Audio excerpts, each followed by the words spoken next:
अस्सलाम वालेकुम स्टूडेंट्स, कैसे हैं आप सब लोग। उम्मीद है कि आप सब लोग खैरियत से होंगे।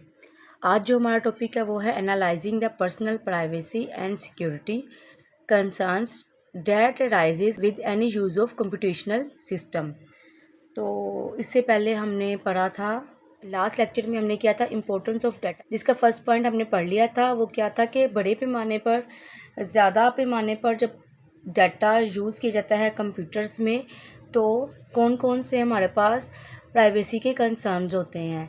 आज जो हमने पढ़ना है वो ये है कि हमने देखना है कि हमारे पास जब कंप्यूटराइज्ड डाटा होता है तो कंप्यूटराइज्ड डाटा होने का हमें क्या क्या फ़ायदा है। यानी कि डाटा अगर प्राइवेसी के साथ पड़ा हो, हमें जब चाहिए वो मिल जाए डाटा, और बिल्कुल करेक्ट पड़ा हो कंप्यूटर में, तो ये तमाम चीज़ें होंगी तो ही हमें कंप्यूटर पर डाटा मौजूद होने का फ़ायदा है।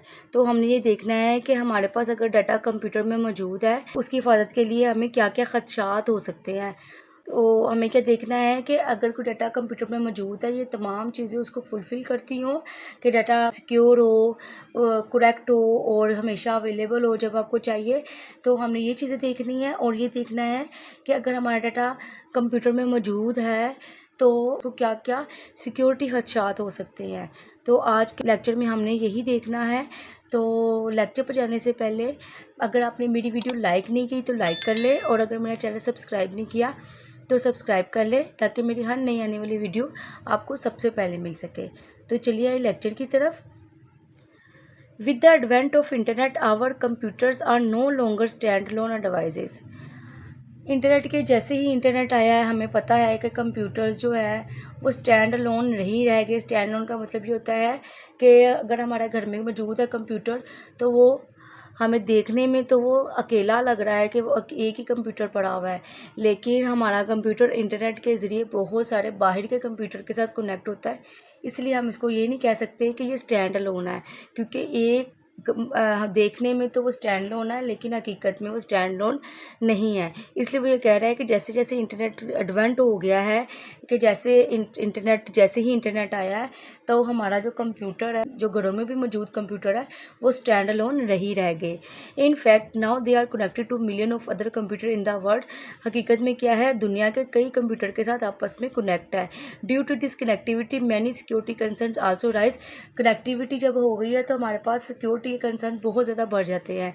Primarily we want to secure our data according to the following three aspects. बुनियादी तौर पर हम क्या चाहते हैं कि अगर हमारा कंप्यूटर पर डाटा मौजूद है तो हम क्या क्या चीज़ें चाहते हैं। हम ये चाहते हैं कि कॉन्फिडेंशियलिटी हो, हमारे डाटा की, हमारा डाटा राज में रखा जाए। It means that we want to keep our data as confidential. We do not want to share it with unattended person. हम उस ऐसे बंदे के साथ अपना डाटा शेयर नहीं करना चाहते जिसके साथ हम इरादा नहीं रखते, यानी कि हम जिससे चाहते हैं सिर्फ उसी के साथ डाटा शेयर करना चाहते हैं। यानी कि ऐसा हो कि जिसके साथ हम चाहते हैं डाटा शेयर हो, सिर्फ उसके साथ ही शेयर हो, बाकी किसी के साथ ना हो। इंटेग्रिटी का मतलब क्या होता है, it means that we want to keep the data correct, कि डाटा जो आपका इंटरनेट पर मौजूद है वो हमेशा करेक्ट रहे, ख़राब ना हो, उसमें कोई गलती ना हो जाए, उसमें कोई तब्दीली ना आ जाए। For example we do not want that the website of our bank shows. मिसाल के तौर पर हम ये नहीं चाहते कि बैंक अकाउंट में जितनी हमारी रकम मौजूद है वो इससे कम दिखाए या उससे ज़्यादा दिखाए। हमें क्या चाहिए कि जो चीज़ है वो ही दिखाए। वो of our bank shows less account balance than it actually is. यानी कि जो चीज़ हमारी मौजूद है इंटरनेट पर वही हो, कोई भी तब्दीली डाटा में ना हो। अवेलेबिलिटी का मतलब क्या होता है कि डाटा हमेशा अवेलेबल हो जब भी आपको ज़रूरत पड़े। ऐसा ना हो कि जिस टाइम ज़रूरत पड़ी उस टाइम अवेलेबल ही नहीं है, तो जब अवेलेबल नहीं होगा जब आपको ज़रूरत पड़ी तो इंटरनेट पर होने का उसका फ़ायदा ही क्या।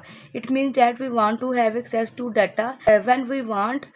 जब भी हमें डाटा की ज़रूरत हो हमें वो मिल जाए। जैसे कि ईमेल में अगर हमने कोई चीज़ रखी होती है तो हम जहाँ मर्ज़ी ईमेल ओपन करके हम वो डाटा एक्सेस कर लेते हैं। लेकिन अगर ऐसा हो कि ईमेल से डाटा हमें ना मिल सक रहा हो हर टाइम, यानी कि स्पेसिफिक जगह पर मिले, तो फिर हमारे पास वो कोई भी चीज़ ईमेल पर रखने का फ़ायदा ही ख़त्म हो जाता है।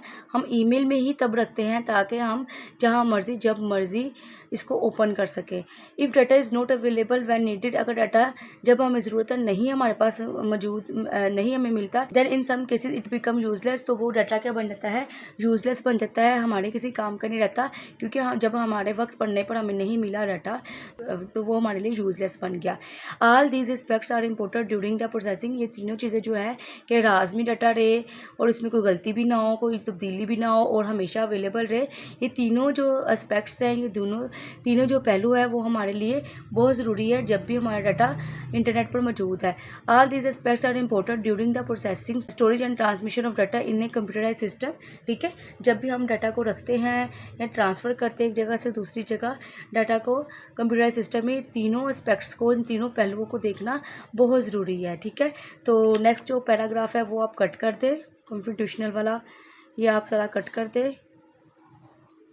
नेक्स्ट आपने करना है ये, in every one's life there is turning growth of usages of computerise system. वो ये कह रहा है कि हर एक की लाइफ में इंटरनेट का इस्तेमाल बहुत ज़्यादा बढ़ गया है। This fact is behind raising concerns about privacy, तो इस वजह से ये जो हमारे पास प्राइवेसी के कंसर्न्स हैं ना वो बढ़ जाते हैं। Surf the internet personal information is generated that may be of interest to businesses. ठीक है, यानी कि जब भी हम कोई भी वेबसाइट इस्तेमाल करते हैं तो हमारी जो इंफॉर्मेशन होती है वो जनरेट हो जाती है, तो वो हो सकता है जो इंफॉर्मेशन जनरेट हुई है वो किसी न किसी बिज़नेस के लिए फ़ायदेमंद हो या फिर वो उसको गलत मकसद के लिए इस्तेमाल करना चाहता हो। ये आपने कट कर देना और से लेकर एम्स तक। Companies want to read minds of web servers, companies कह जाती है कि जो वेब सर्वर होते हैं, जो हम वेबसाइट इस्तेमाल कर रहे हैं, वो हमारे माइंड पढ़ ले, and sometimes they store some piece of information with the web server, और बाज़ करता है वो आपके जो आप वेबसाइट्स विजिट करते हो उसकी जो है हिस्ट्री वो अपने पास रख लेता है। कार्ड कुकीज़, उसको क्या वो बोल रहा है, उसको कुकीज़ बोलते हैं। तो कुकीज़ की डेफिनेशन आपको आगे पेपर में आ सकती है, तो आगे कुकीज़ की डेफिनेशन क्या है। Using cookies companies are able to track purchases and gather personal data. आपकी कुकीज़ की डेफिनेशन कहाँ से बनती है, companies want to read minds of web servers and sometimes they store some piece of information with the web server called cookies। ठीक है, using cookies companies are able to track purchases, यहाँ तक cookies की आपकी definition बनेगी। Next क्या है, cookies को वो क्यों रखते हैं। Using cookies companies are able to track purchases and gather personal data. Cookies क्या होती है, एक्चुअली में हिस्ट्री होती है कि हमने कौन सी वेबसाइट खोली, किस पर क्लिक किया, क्या कुछ किया। तो जो कंपनीज होती है वो कुकीज़ को यूज़ करती है और वो हमारे बारे में इंफॉर्मेशन गैदर करती है।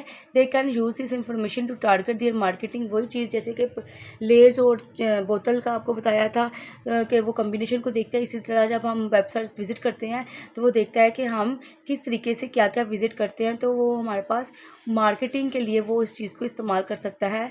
It can be considered as invasion of their privacy, इसको हम क्या बोलते हैं, हमारी प्राइवेसी पर एक हमला है, इसको हम ये भी बोल सकते हैं।